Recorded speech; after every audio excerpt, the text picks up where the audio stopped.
السلام عليكم ورحمة الله وبركاته. ازيكم يا بنات؟ عاملين ايه؟ يا رب تكونوا بخير. معاكم خبيرة تجميل العناية بالشعر والبشرة هبة خالد. النهاردة ان شاء الله هنحضر مع بعض طريقة عمل الحنة البيضاء على طريقتي انا. طبعا الحنة البيضاء انتشرت قوي واشتهرت قوي في الايام اللي فاتت دي. الحنة البيضاء هي اكياس بتتباع عند العطار، بتبقى يعني خليط كده انتي بتاخديه وبتبتدي تضيفي اليه مكونات معينة وبتبتدي تحطيها على جسمك. طبعا انا حبيت اعملها لكم بنفسنا، نشوف ايه هي المكونات اللي موجودة ونبتدي نعملها احنا بنفسنا، عشان احنا ما نعرفش الحنة البيضاء اللي هي بتتباع عند العطار دي ممكن تكون مخلوطة بحاجات كيماوية او حاجات تؤذي البشرة. فانا حبيت اعملها لكم بطريقتي انا، وهي جابت نتيجة ممتازة جدا. انا كنت نزلتها من فترة وحبيت انزلها تاني علشان البنات اللي لسه مشتركة جديدة في القناة تقدر تستفيد منها باكبر قدر ممكن، وعجبت بنات كتير قوي. وكمان جالي في التعليقات ان نفس الحاجات اللي انا استخدمتها بيستخدموها في البيوتي سنتر لتفتيح جسم العرايس، وكمان تفتيح المناطق الغامقة سواء المناطق الحساسة للعرايس اللي هم مقبلين على الزواج ومستعجلين جدا في تفتيح جسمهم. كل المكونات اللي احنا محتاجينها النهاردة مكونات بسيطة جدا وطبيعية الى ابعد الحدود. اول حاجة هنعملها، احنا هنعمل كمية وهنحتفظ بيها عندنا في البيت. كل اللي احنا محتاجينه في الحنة البيضاء، اول حاجة معلقة من الترمس المطحون، والترمس المطحون نقدر نستبدله بالحمص المطحون علشان بصراحة انا معرفش ليه اسامي تانية غير الترمس المطحون. تاني حاجة معايا هي النشا، والنشا من الحاجات الممتازة جدا اللي بتشد البشرة وبتفتحها الى ابعد الحدود، كمان بتعمل على قبض المسام الواسعة. معلقتين من النشا ومعلقة ونص من الترمس المطحون. طبعا نقدر نزود في المكونات لو حبينا ان احنا نعمل كمية اكبر من دي. طبعا هي ما فيهاش اي مشكلة خالص، عشان هقولك هنقدر نحتفظ بيها ازاي. معلقتين من الحليب البودر، اي نوع حليب بودر عندك،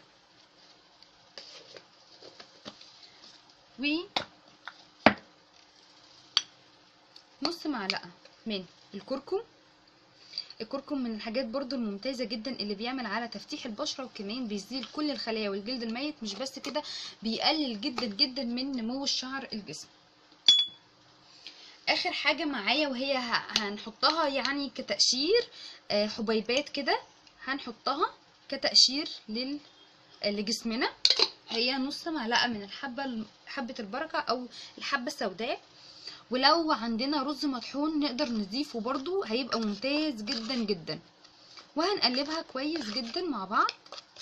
يبقى تاني معلقة ونص من الترمس المطحون، معلقتين من النشا، نص معلقة من الكركم، نص معلقة من الحبة السوداء، وكمان معلقتين من الحليب البودر كده زي ما احنا شايفين.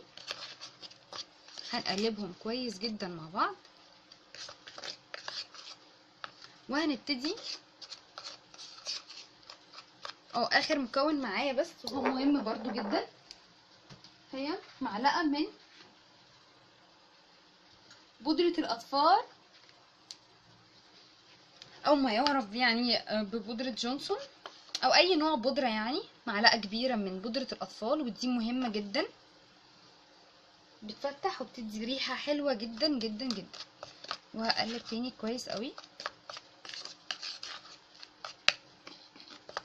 وهبتدي اجيب عندي برطمان نظيف، علبة نظيفة، اي حاجة تكون نظيفة عندي واقدر يعني تبقى مقفولة كويس، وهبتدي اضيف المكونات بتاعتي فيها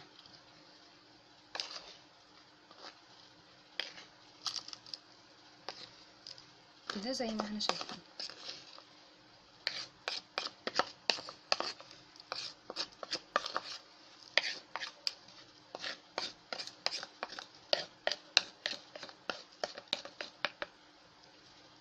طبعا زي ما قلت نقدر نزود في المكونات، مفيش ادنى مشكلة.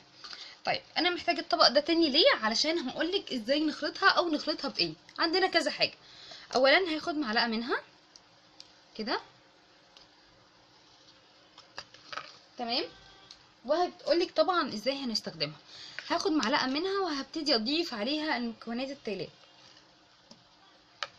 نص معلقة من الحليب السائل، طبعا دي على حسب الكمية اللي انا حطاها. معلقة من ماء الورد، وهنبتدي نخلط كويس قوي. انا عايزاها كعجينة او زي كريم كده اقدر افرده على جسمي كله.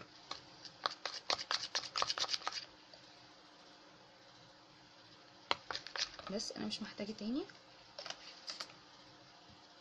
واقلب كويس قوي المكونات كلها مع بعض. بصوا بقت عاملة زي الكريم ازاي.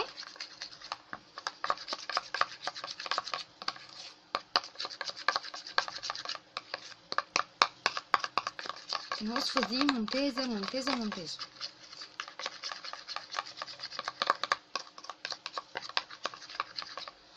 ممكن بقى لو انا عايزة الوصفة تكون ريحتها حلوة وكمان يكون لونها وردي كده تورد لي جسمي وكمان تدي ريحة حلوة، اقدر اضيف مكون من المكونين دول.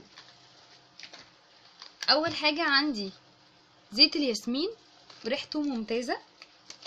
اولا هيدي نعومة وكمان هيدي ريحة حلوة جدا كده. نضيف قطرات بسيطة. او زيت الورد يعني المتوفر عندي اقدر احطه، بس انا بحب الصراحه الاتنين حلوين جدا جدا. او زيت الورد تمام، ده متوفر. لو ده متوفر حلو، ولو ده متوفر برضو كويس، مش مشكله خالص، ده او ده زي ما احنا شايفين كده. طب ازاي هديها لون وردي؟ هقولك حالا حالا. بالخليط اللي احنا عملناه مع بعض قبل كده، بصراحه ممتاز جدا. اولا لونه حلو قوي، وبعدين بيقعد فتره كبيره جدا جدا عقبال ما اللون بيروح، يعني مش بيروح على طول. وهقلب كويس جدا زي ما احنا شايفين كده. هسيب لكم رابط طريقه عمل اللون ده. هو لون آمن جدا جدا على الجسم. كمان بيستخدم للطعام يعني، فآمن جدا جدا على الجسم. هسيب لكم رابط الوصفة بتاعة اللون الوردي ده في صندوق الوصف. خشوا عليها واتفرجوا عليها، حلوة جدا يعني. نقدر نستخدمها للخدود وللشفايف وكمان القدمين. ممتازة ممتازة ممتازة. بصوا، لتوريد القدمين وكمان الشفايف وكمان الخدود، بيقعد فترة كبيرة قوي.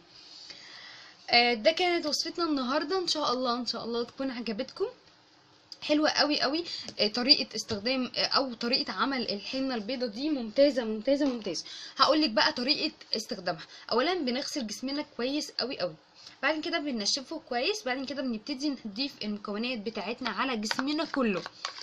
وبعد ما بتنشف تماما بنجيب الليفة المغربية او الليفة اللي هي السودة دي، وبنبتدي نعمل عملية تدليك او فرك او ازالة لكل الخلايا والجلد الميت اللي موجود في جسمنا.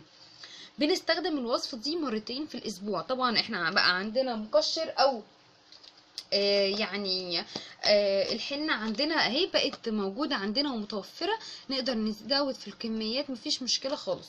انا حطيت الحبة السوداء لاني ما عنديش رز مطحون، فحطيت الحبة السوداء. الرز المطحون هيبقى زي الحبة السوداء بالظبط، حبيبات يعني. لا يعني هو مش هنطحنه، هنطحنه في الكبة، بس هيبقى مش هنطحنه جامد قوي بحيث ان احنا نقدر نستفيد منه كمقشر. دي كانت وصفتنا النهارده، يا رب ان شاء الله تكون عجبتكم. بعد بقى ما بنغسل جسمنا كويس بنبتدي نضيف قطرات من زيت الياسمين اللي احنا حطيناه او زيت الورد، وبنبتدي ندهن بيه جسمنا كله، او زيت جونسون. ممتاز ممتاز بعد استخدام، بعد الوصفه او بعد اي شاور، بينعم الجسم جدا وبيديله ريحه حلوه، سواء زيت الورد، زيت الياسمين، زيت جونسون. وبنستخدمها كلها على الجسم كله. وان شاء الله ان شاء الله انا متاكده ان هي تعجبكم. جربوها وقولوا لي في التعليقات ايه رأيكم في الوصفة. ونقدر نخلطها بحاجات كتير قوي. معلقة زبادي، ماء ورد بس، ممكن حليب سائل بس، ممكن الوفيرا جيل او جيل الصبار. نقدر يعني نستخدمه. عندنا كذا حاجة ممكن على خلال الاسبوع في المرتين دول نستخدم مرة حاجة، والمرة التانية نستخدم حاجة مختلفة عنها. سواء ده انا بتكلم في الخلط، في خلط المكونات مع بعضها.